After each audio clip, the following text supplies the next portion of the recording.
एक चलती फिरती कहावत है कि डर के आगे जीत है। अगर इस पंक्ति को अफगानिस्तान के संदर्भ में देखा जाएगा तो कहा जाएगा कि डर के आगे तालिबान है। जब अमेरिका ने अफगानिस्तान से अपने सैनिकों को निकालने का ऐलान किया, तभी से आशंका जताई जा रही थी कि वो 3 दशक पुरानी गलती दोहरा रहा है। वही गलती जो 80 के दशक में सोवियत संघ ने की थी। सोवियत संघ ने 1 दशक तक चली लड़ाई के बाद अपने हाथ खींच लिए थे। उसके बाद मुजाहिदीन ने अफगानिस्तान पर कब्जा कर लिया था। नए दौर में सिर्फ इतना बदला है कि उन सीटों पर नए किरदार बैठे दिखते हैं। सोवियत संघ की जगह पर अमेरिका है, जबकि मुजाहिदीन वाली पट्टी पर तालिबान का नाम लिखा है। अमेरिका वापस जा रहा है, तालिबान वापस आ रहा है, लेकिन अफगानिस्तान के लोगों की कहानी वहीं पर अटकी हुई है। उनके हिस्से में अशांति, हिंसा और विस्थापन तब भी था, आज भी है। तालिबान राजधानी काबुल के बिल्कुल करीब पहुंच चुका है। पिछले कुछ दिनों से उसका सक्सेस रेट बढ़ता जा रहा है।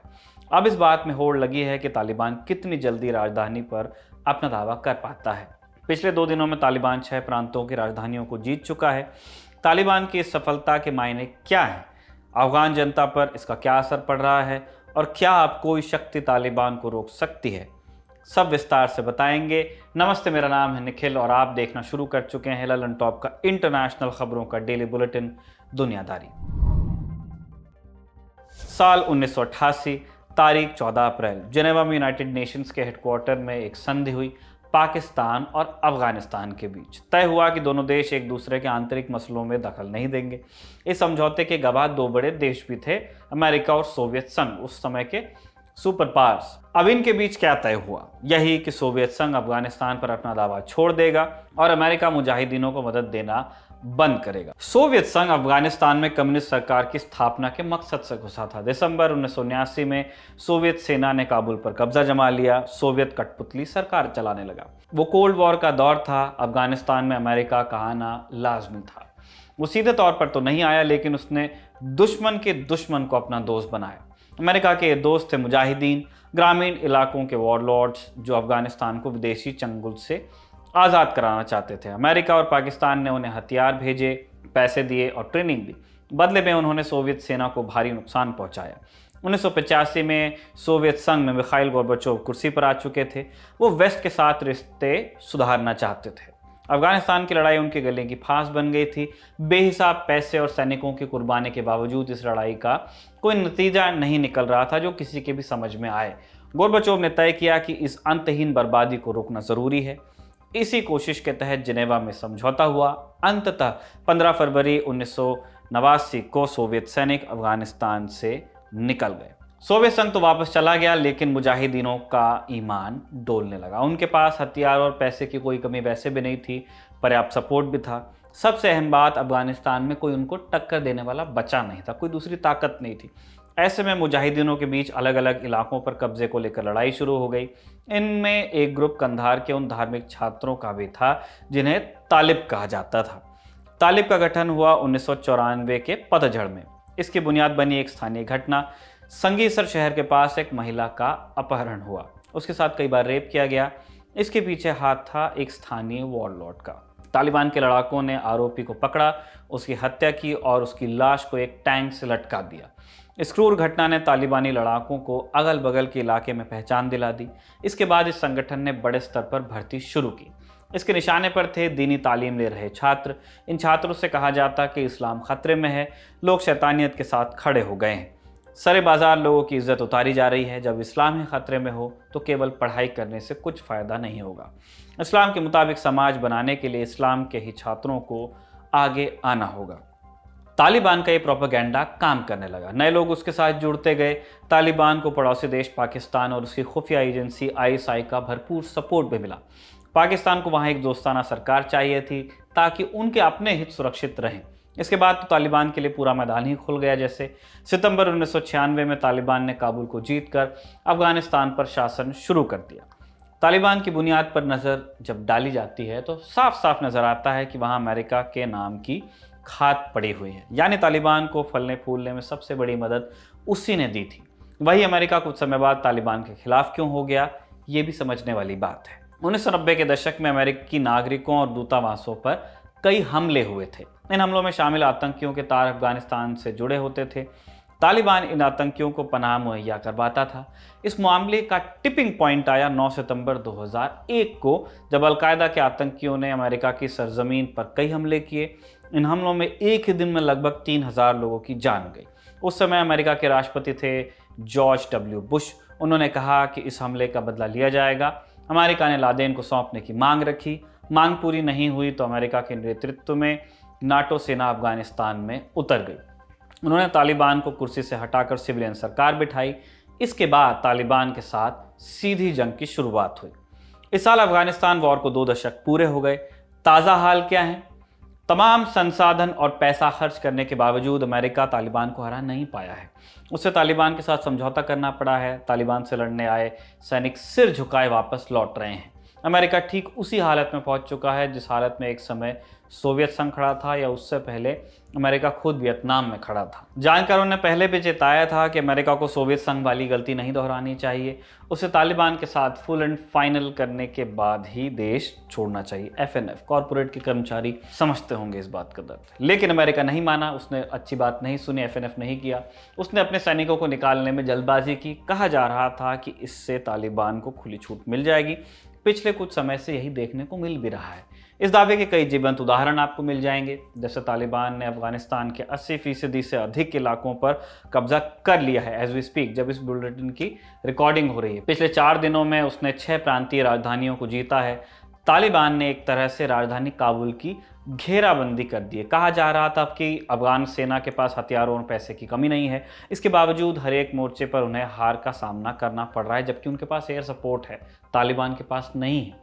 यहाँ तक कि वे राजधानी काबुल की सुरक्षा कर पाने में भी नाकाम पड़ रहे हैं अपने सारे संसाधनों के साथ। पिछले हफ्ते रक्षा मंत्री के घर के बाहर कई बम धमाके हुए। इस हमले में रक्षा मंत्री की जान तो बच गई, लेकिन बड़ी संख्या में सुरक्षाकर्मी घायल हुए। 6 अगस्त को तालिबान ने अफगान सरकार के सबसे वरिष्ठ सूचना अधिकारी दावा खान मेनापाल की हत्या कर दी। इससे पहले रॉयटर्स के फोटो पत्रकार दानिश सिद्दीकी और कॉमेडियन नज़र मोहम्मद को भी बर्बरता से मारा गया। ये कुछ उदाहरण बताते हैं कि तालिबान की संभावित जीत अफगानिस्तान के आम लोगों के लिए कितनी क्रूर होने वाली है। तालिबान से और क्या क्या खतरे हैं, उन पर भी हम ध्यान दिलाना चाहते हैं। पहला, तालिबान इस्लामिक कट्टरपंथ का अगुवा है। उनका शासन शरिया कानून के हिसाब से चलता है। आशंका है कि तालिबान के शासन में लड़कियों और महिलाओं के अधिकार छीन लिए जाएंगे। उनके ऊपर पाबंदियां बढ़ सकती हैं। दूसरा, अभी तक 2 लाख से अधिक लोग विस्थापित हो चुके हैं। वो रेफ्यूजी कैंप्स में रह रहे हैं। उनके पास बाहरी मदद नहीं पहुंच पा रही है। एक बड़ी आबादी अपने अपने घरों में कैद है। सड़कों पर लड़ाई चल रही है। संस्थान बंद है, वहाँ काम ठप पड़ा हुआ है। लोग देश छोड़कर भाग रहे हैं। भागने वालों में अफगान सैनिक भी शामिल हैं। और तीसरा, तालिबान दावा करता है कि वो विदेशी दूतावासों को निशाना नहीं बनाएगा, लेकिन तालिबान का भरोसा नहीं किया जा सकता। उस पर यकीन करके जान माल का रिस्क नहीं लिया जा सकता। इसी वजह से कई देशों ने अपने दूतावास भी बंद किए हैं। जुलाई 2021 में भारत ने भी कंधार के वाणिज्यिक दूतावास को, कॉन्सुलेट को खाली करा लिया था। अब इस सवाल पे बात करें कि क्या अभी कोई तालिबान को रोकने की हालत में है। फिलहाल तो कोई नज़र नहीं आ रहा है। जब तक अमेरिकी सैनिक अफगानिस्तान से बाहर नहीं निकलते, तब तक वो कुछ ठिकानों पर हवाई हमले के जरिए मदद भी देंगे। लेकिन जैसे ही उनके हित खत्म हुए, अफगान सेना और अफगानिस्तान के लोग पूरी तरह से किस्मत के हवाले हो जाएंगे। जब 2018 में अमेरिका और तालिबान के बीच बातचीत शुरू हुई तो एक उम्मीद बंधी थी। उम्मीद कि 4 दशकों से चला आ रहा खून खराबा अब खत्म हो जाएगा।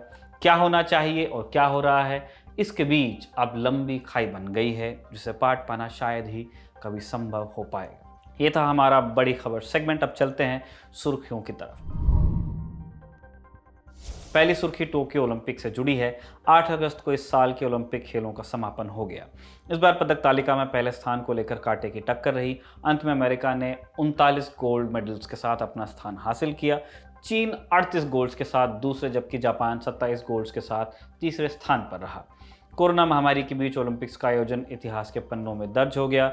इस साल खेल के मैदान से इतर की कई घटनाओं ने खूब सारी सुर्खियां बटोरी हैं। मसलन बेलारूस की स्प्रिंटर यानी कि धावक क्रिस्टीना तिमानोस्काया को कोच की आलोचना करने के चलते टीम से निकाला गया। उसे देश वापस लौटने का आदेश दिया गया। क्रिस्टीना ने डर जताया था कि बेलारूस में उसे जेल में डाला जा सकता है। इसके बाद पोलैंड ने उसे अपने यहाँ शरण दी। ओलंपिक खेलों के बीच चले इस ड्रामे ने बेलारूस के राष्ट्रपति अलेक्जेंडर लुकाशेंको की तानाशाही को एक बार फिर से चर्चा में ला दिया। अमेरिका की जिमनास्ट सिमोन बाइल्स ने टीम इवेंट से नाम वापस लेकर तहलका मचाया। उन्होंने अपने फैसले के पीछे मेंटल हेल्थ का कारण दिया और बाइल्स को अच्छा खासा समर्थन भी मिला। इसके बाद खेलों में मेंटल हेल्थ को लेकर एक बहस शुरू हुई, विमर्श शुरू हुआ। एक तरफ टोक्यो में ओलंपिक खेल हो रहे थे, वहीं दूसरी तरफ जापान में कोरोना के मामले लगातार बढ़ रहे थे। 8 अगस्त को अकेले टोक्यो में 4000 से अधिक नए मामले दर्ज किए गए। खेलों की शुरुआत से पहले ओलंपिक्स को रद्द करने की मांग चल रही थी, लेकिन तय समय पर खेलों का सफल आयोजन हो ही गया, चाहे 1 साल बाद।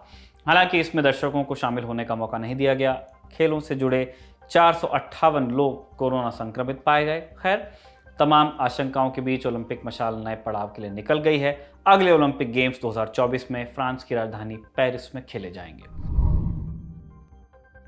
दूसरी सुर्खी दुनिया के अलग अलग हिस्सों में तबाही मचा रही वाइल्ड फायर से जुड़ी है। जंगल की आग। ग्रीस के दूसरे सबसे बड़े द्वीप एविया आइलैंड पिछले 6 दिनों से जल रहा है। अभी तक 2000 से अधिक लोगों को बाहर निकाला जा चुका है।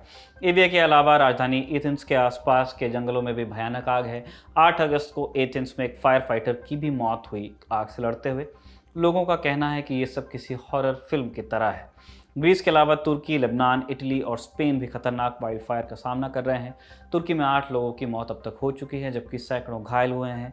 हालात कब तक सामान्य होंगे ये बताना फिलहाल बेहद मुश्किल है। अमेरिका का कैलिफोर्निया स्टेट भी अपने इतिहास की दूसरी सबसे भयानक वाइल्ड फायर से जूझ रहा है। अभी तक 400 से अधिक घर पूरी तरह से तबाह हो चुके हैं, जबकि 13,000 से अधिक घरों पर खतरा बना हुआ है। 8 लोग अभी लापता बताए जा रहे हैं। जानकारों का कहना है कि क्लाइमेट चेंज के कारण इन इलाकों में तापमान और हीट वेव की घटनाओं में बढ़ोतरी हुई है। अगर इसको लेकर लॉन्ग टर्म में प्लान नहीं बनाया गया तो अगले कुछ समय में दुनिया के कई और बड़े शहर इसकी चपेट में आ सकते हैं।